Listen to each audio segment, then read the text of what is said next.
Thanks for that, Shibani. Pranav, I had prepared a set of questions and we discussed also we'll be having this discussion, but we have to now start with what Mr. Naren said. And he's Yeah. got a certain view on cryptos. I just want to get your view on cryptos because he spoke about how, yes, cryptos are also volatile. Just get us your view from your side of the fence. Yeah. So, volatility is what, people are generally wary of when they talk about crypto. Thanks to gold and silver, we don't have to explain it anymore. It's the same market. So price action, will keep defining how short-term dynamics are, but ultimately it's all about fundamentals. What we say in CoinDCX, the biggest risk that we see is, not volatility. It's actually emotion, and emotion leads to typically to one of the most extreme outcomes. You buy at the extreme fear and you sell. You buy at the extreme greed and you sell at the extreme fear. Now, that's what happens when people, make decisions based on emotions and try to time the market.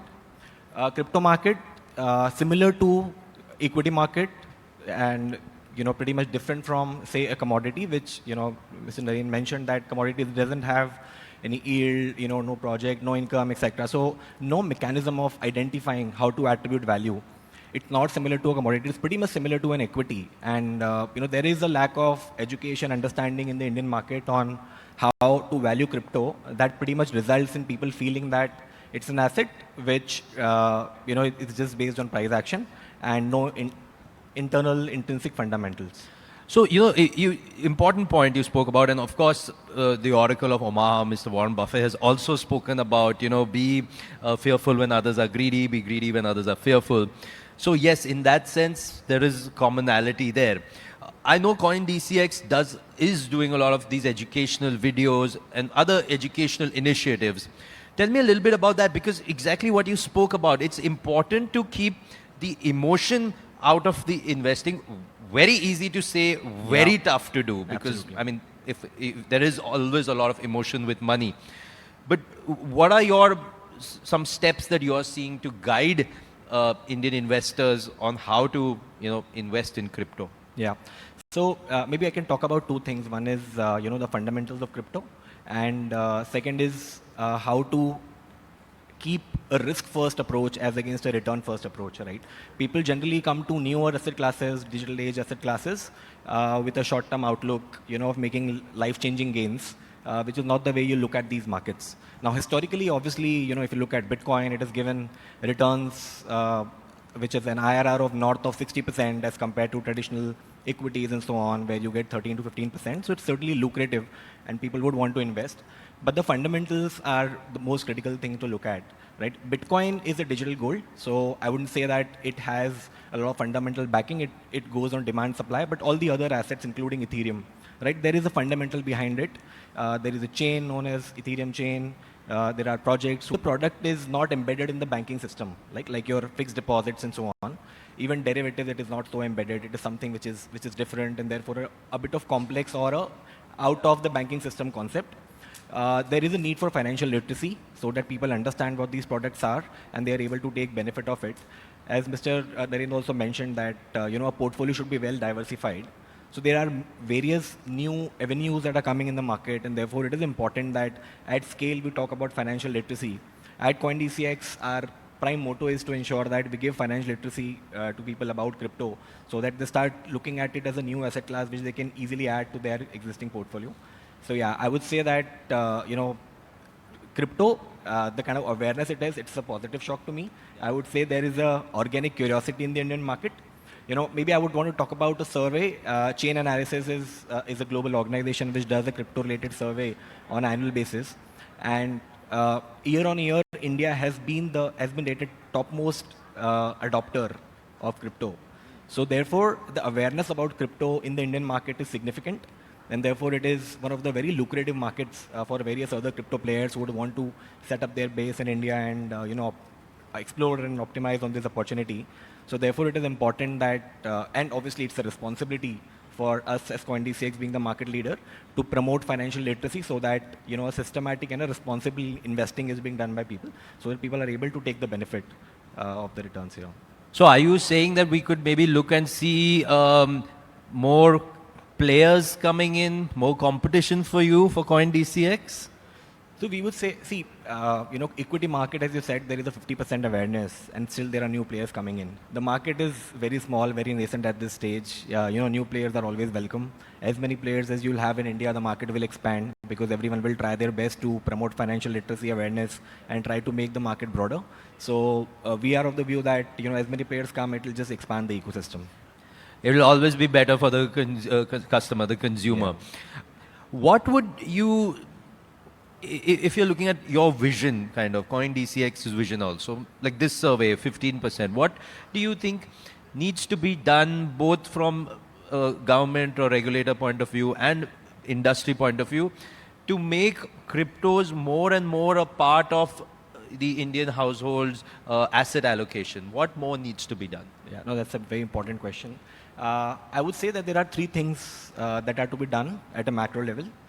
One is bringing in more clarity. Second is bringing in more confidence. And third is suitability. I'll talk about all three of them. Clarity is very critical. Now, I still see a lot of people in India talking about crypto as crypto is not legal. That's lack of clarity, right? Crypto is legal. CoinDCX being one of the biggest exchange in India, still people feel that crypto is not legal. So therefore, lack of clarity. From the government side, the expectation is to come up with regulations. We've seen regulations in multiple jurisdictions, including the US, UK, our neighbors, Middle East countries, Dubai, Bahrain, and so on. There are regulators, there are regulations, there are multiple companies who have licenses, and they are operating multiple institutions working with them. So from government perspective, it is very important to come up with regulations so that people understand that crypto is legal. While we are doing our bit, but if regulations are around, it'll make sure that people understand that it is legal and there is a wider participation from the institutional network also, the likes of mutual funds, insurance companies, etc. There will be a broader acceptance, which will improve the market dynamics for crypto. That is one. Second is confidence. Confidence has to be built by the industry. So we need to be very transparent.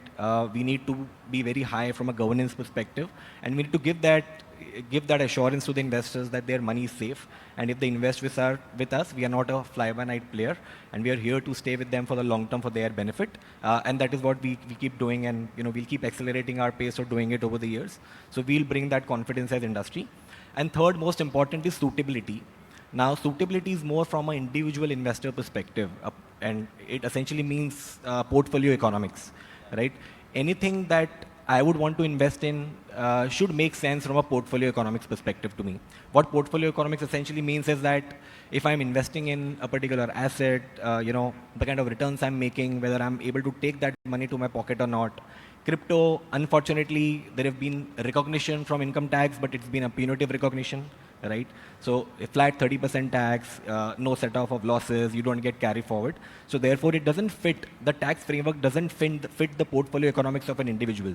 So people are wary of investing because they do not get the returns directly coming in their pocket. In contrast, if you see the US, the International Revenue Services, IRS there, has come up with very clear regulations, which is at parity with equity. Similar with UK, where HMRC has regulations which are again at parity with equity. So therefore, portfolio economics, if you're investing for long term, you should not be taxed as much. So therefore, there is an intrinsic ability and a push for anyone to keep investing in that asset for the long-term perspective.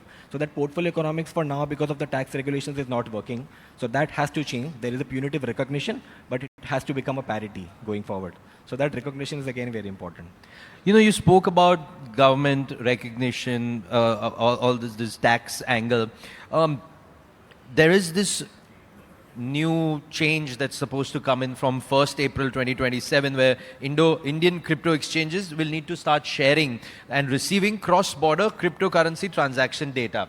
Now, obviously, this will help bring about transparency, will take us to the global stage, put us on the same global standards. But on the other end, the budget has put in strict penalties for if any default happens in this. How are you getting ready for this change? Yeah. So, I'd like to mention here that CoinDCX is the one of the most compliant exchange because we always operate in a compliance-first manner as against a business-first manner. Financial Intelligence Unit, which is the AML watchdog of India, every crypto exchange has to be licensed by Financial Intelligence Unit, and there are significant compliances associated with it, which we are already complying with. This compliance is again in addition from an income tax perspective. There is already a reporting requirement which we do to income tax. This is in addition to it, based on the OECD framework, and therefore supports international exchange of information. We are pretty much geared up to do it even now. And it's a welcome move from us. So far as penalty is concerned, we are very happy that there are punitive provisions in the Income Tax Act, and these things basically help in two ways. One, it helps building confidence of people that if an exchange or an operator is doing something wrong, they are penalized. And second, it also makes sure that only the serious players stay in the market and thrive. So we are very happy with whatever new regulations have come. Pranav, I'll ask you a little bit of a tongue-in-cheek question, all right? So to invest in crypto, it's a new age investment option. We admit that, we understand that. So definitely maybe the millennials, the Gen Z, the I don't know what now, the next Gen Alpha are more comfortable with this. But if I have to talk to someone, like, if we have to talk to the parents, our parents' age, what is your pitch to them about investing in cryptocurrency? How do you explain cryptocurrency to them and get them to put some money in it? Yeah. So, whenever any new thing comes which you are not aware of, you are generally wary of it. The Harshad Mehta times of share market, people used to feel that is a gamble. So, it takes time for people to understand and adopt to new things that are coming in the market. But at the same time, it is essential to be a part of the portfolio so that you don't lose out on the opportunity. So there are two ways in which you can explain someone. One is that you make them aware about it, so they know exactly what this is and what is happening in the global markets and so on. There are a lot of people who are already investing in it. And second is that they look at some experts, and if there are some experts who are already investing in this, they get confidence. So we try either of this. Either you tell them that these people who are experts, they understand share market and therefore they are also investing in crypto, so get validation from that, or you make them aware of how to make the investment. Okay. When you talk about equities and share markets, there are broadly two kinds of players, two kind of retail players there. One are the long-term investors जो basically पैसा डाल दिया, भूल गया, जब निकालना होगा देखेंगे 10, 15, 20 साल बाद. There are others who are day traders or who do FNOs to try and make money over the movements of the market. Do you see that in cryptos there can be these two similar kind of broad buckets of players, or is it better for people to just put money and just forget they have this until maybe 20 years later? Yeah, it's again a very important question. So this market is extremely suitable for both the kind of investors. If you are a long-term investor, you could look at something like an SIP or stick to some of the themes that I spoke about, right, which are fundamentally good, and invest and forget. That's the way of looking at a cash market perspective. But if you are more of a trader or you want to make that as your business, like possibly do a day trading, etc. The crypto market being global in nature, there are two benefits. One is it's a 24/7, 365 days market, right? So you are not subject to the shocks of the weekend and ultimately the things changing overnight. So that's the big benefit. And second is because it's global, the liquidity is enormous 24/7. So therefore you get sufficient amount of liquidity to trade. These are the two things that a trader would typically need to trade. So therefore it's equally good market for anyone who's doing in equity. Both the kind of investors can pretty much do the same things and better things in crypto as a market. Okay, Pranav, before I let you go, last question. Are you able to give our audience, like for the earlier session, Aisha was trying to get Mr. Naren to pick one sectoral fund or things like that. Are you able to tell our audience where they can put some money to make a quick buck in crypto? See, I would like to qualify by saying that there's nothing like quick buck. You might just get stuck when you start investing with that motive. But a general fundamental advice to everyone is that if you don't understand the market and you still want to start, Bitcoin and Ethereum are the best starting points, and SIP in Bitcoin and Ethereum as against timing the market that is the best way to go forward from a long-term perspective. So pretty much what has stood the test of time in other investment options, which is where invest regularly in a disciplined manner in SIP, like, I mean, that's the equivalent of what RDs are. Correct. In small amounts, keep putting for the long term. That could also work in crypto. Thank you so much, Absolutely. Pranav, for your time and for this enlightening session. Thank you so much. Thank you so much.